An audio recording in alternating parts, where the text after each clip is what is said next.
पूरा हिंदू समाज की एक ही मांग है कि जिन राक्षसों ने ये काम किया है उनको सरेआम फांसी पर लटकाया जाए।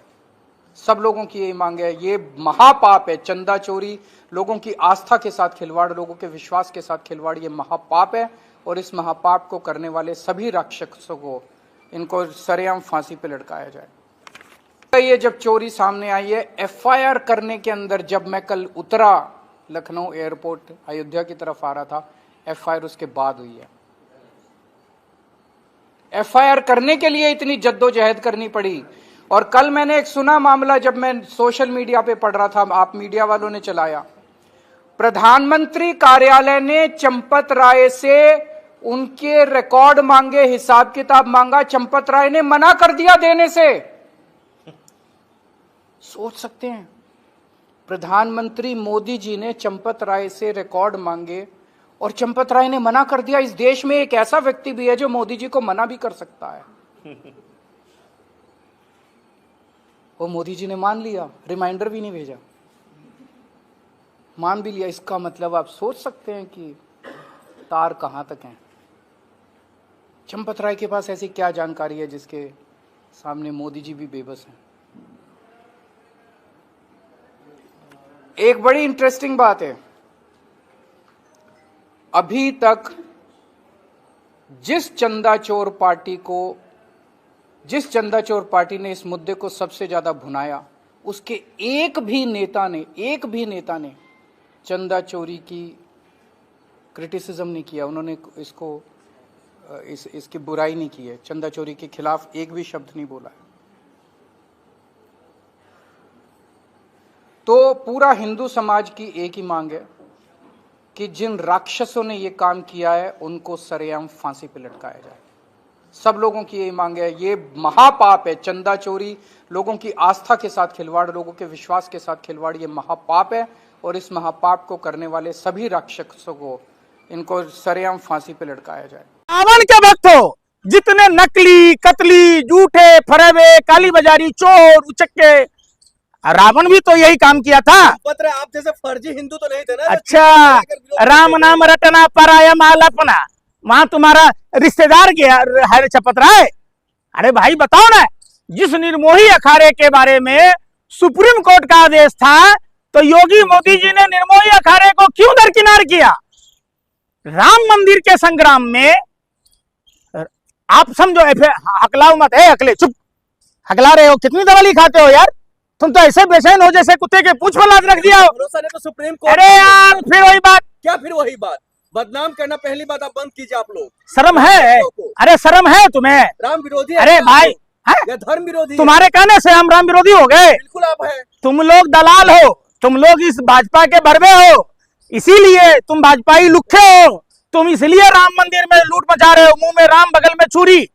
5 फरवरी 2020 को जो ऑडिट रिपोर्ट आई थी, उसमें जो खामियां थी, डेटा में हेरफेर था, रुपयों के लेन देन में हेरफेर था, ये जानबूझकर आनन फानन में बगैर एफआईआर दर्ज कर एसआईटी का गठन कर तमाम सबूत और साक्ष्यों को मिटाने के लिए जिस तरीके का कुत्सित प्रयास हुआ, हम कहते हैं देश के सनातनी हिंदुओं की भावनाओं को ध्यान में रखते हुए राम मंदिर में किसी भी राजनीतिक दल या ऐसी संगठन जिसका देश में रजिस्ट्रेशन ही नहीं है, खाता न बोही, आरएसएस जो कोई वे सोही, आरएसएस का पहले रजिस्ट्रेशन कराओ।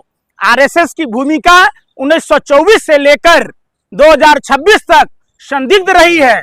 1924 में जिस संस्था का निर्माण ही हेडगेवार ने अंग्रेजों की दलाली और मुखबरी के लिए किया, जिस संस्था का काम देश के क्रांतिकारियों के खिलाफ गवाही देना था, जिस संस्था का काम क्विट इंडिया मूवमेंट का विरोध करना था, जो संस्था अपने कार्यालय पर 2002-3 तक तिरंगा झंडा नहीं फहराया, जो बाबा साहब अंबेडकर का विरोध करता था, जो भारत के संविधान को नहीं मानता था, ऐसी संस्था देश के लिए कल्याणकारी नहीं हो सकता। आप राम भक्त चंपत राय पर सवाल खड़ा किए यार, फिर अब देश भक्त आरएसएस मोहन भागवत। यार सुन लो यार, तो इसका मतलब तुम रामायण नहीं जानते हो। माँ सीता को अगर रावण ये भगवा पहन के नहीं जाता, अपने राशि पोशाक में जाता, तो क्या मां सीता को दिग्भ्रमित कर पाता? क्या उनका अपहरण हो पाता? आज कलयुग में मां सीता का संदेश हिंदुओं को साफ और स्पष्ट दिखाई दिया। चंपत राय रावण है, क्या है? क्या है उसको राम मानोगे? भक्त है वो। अरे भाई, राम भक्ति के नाम पर, हिंदुओं के नाम पर मंदिर में लूट करने वाला, डकैती डालने वाला राम भक्त होगा क्या? अगर वो राम भक्त होता, सबकी संपत्ति पॉलीग्राफ टेस्ट करा के देख लो, उसका मास्टरमाइंड कौन है? चपत राय तो छोटा सा प्यादा है। अगर वो गलत हो, अरे यार सुने रे, जेल में होता, क्लीन अरे भाई जेल में कौन डालेगा? चोर चोर मुसेरे भाई। देश का कानून अरे भाई कोई, कौन अरे डालेगा? यार सुन नहीं रहे, संविधान डालेगा। हो गया ना तुम्हारा, हो गया नाचाना गाया। हम कह रहे चपत राय का कोई योगदान है राम मंदिर संग्राम समिति में?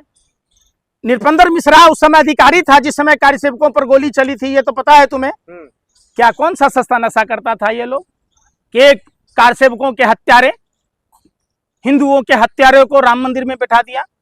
क्या उन लोगों को, जिन लोगों की जाने गई प्रभु श्री राम के मंदिर के निर्माण में, तो क्या उनकी भावनाएं आहत नहीं होती होगी? तो क्या इन लोगों को फांसी पे चढ़ा दे? बिल्कुल बिल्कुल।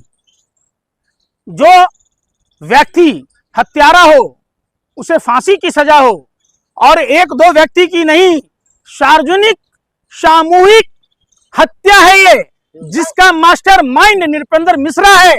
कहीं ना कहीं ये भाजपा आरएसएस के हाथों की कठपुतली था, जानबूझकर मुलायम सिंह की सरकार को बदनाम करने के लिए गोलियां चलवाया था। इसीलिए उसको भाजपा आरएसएस ने सम्मानित कर राम मंदिर में अध्यक्ष के पद पर विराजमान किया।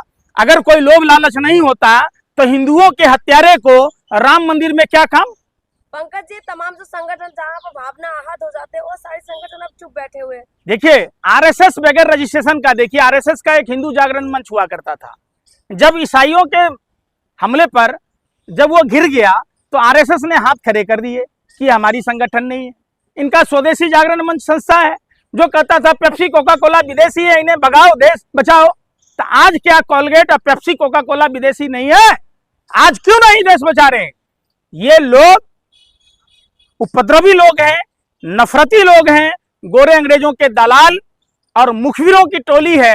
पूरी जामात, इनका डीएनए ही गोरे ब्रिटेनिया हुकूमत की दलाली और मुखबरी का रहा है, जो डिवाइड एंड रूल की पॉलिसी को अपनाता था, जो देश के क्रांतिकारियों का विरोध करता था, जो देश के संविधान का विरोध करता था, जो बाबा साहब अम्बेडकर का विरोध करता था, जो देश के तिरंगा राष्ट्रीय ध्वज का विरोध करता था। वैसे लोग, इनका दो मुंहा सांप। पूरा हिंदू समाज की एक ही मांग है कि जिन राक्षसों ने ये काम किया है उनको सरेआम फांसी पे लटकाया जाए। सब लोगों की यही मांग है। ये महापाप है, चंदा चोरी, लोगों की आस्था के साथ खिलवाड़, लोगों के विश्वास के साथ खिलवाड़, ये महापाप है। और इस महापाप को करने वाले सभी राक्षसों को, इनको सरेआम फांसी पे लटकाया जाए। ये जब चोरी सामने आई है, एफआईआर करने के अंदर, जब मैं कल उतरा लखनऊ एयरपोर्ट अयोध्या की तरफ आ रहा था, एफआईआर उसके बाद हुई है। एफआईआर करने के लिए इतनी जद्दोजहद करनी पड़ी। और कल मैंने एक सुना मामला, जब मैं सोशल मीडिया पे पढ़ रहा था, आप मीडिया वालों ने चलाया, प्रधानमंत्री कार्यालय ने चंपत राय से उनके रिकॉर्ड मांगे, हिसाब किताब मांगा, चंपत राय ने मना कर दिया देने से। सोच सकते हैं, प्रधानमंत्री मोदी जी ने चंपत राय से रिकॉर्ड मांगे और चंपत राय ने मना कर दिया। इस देश में एक ऐसा व्यक्ति भी है जो मोदी जी को मना भी कर सकता है। वो मोदी जी ने मान लिया, रिमाइंडर भी नहीं भेजा, मान भी लिया। इसका मतलब आप सोच सकते हैं कि तार कहां तक हैं। चंपत राय के पास ऐसी क्या जानकारी है जिसके सामने मोदी जी भी बेबस हैं। एक बड़ी इंटरेस्टिंग बात है, अभी तक जिस चंदा चोर पार्टी ने इस मुद्दे को सबसे ज्यादा भुनाया, उसके एक भी नेता ने चंदा चोरी की क्रिटिसिज्म नहीं किया। उन्होंने इसकी बुराई नहीं की है, चंदा चोरी के खिलाफ एक भी शब्द नहीं बोला है। तो पूरा हिंदू समाज की एक ही मांग है कि जिन राक्षसों ने ये काम किया है उनको सरेआम फांसी पे लटकाया जाए। सब लोगों की यही मांग है। ये महापाप है, चंदा चोरी, लोगों की आस्था के साथ खिलवाड़, लोगों के विश्वास के साथ खिलवाड़, ये महापाप है। और इस महापाप को करने वाले सभी राक्षसों को इनको सरेआम फांसी पे लटकाया जाए।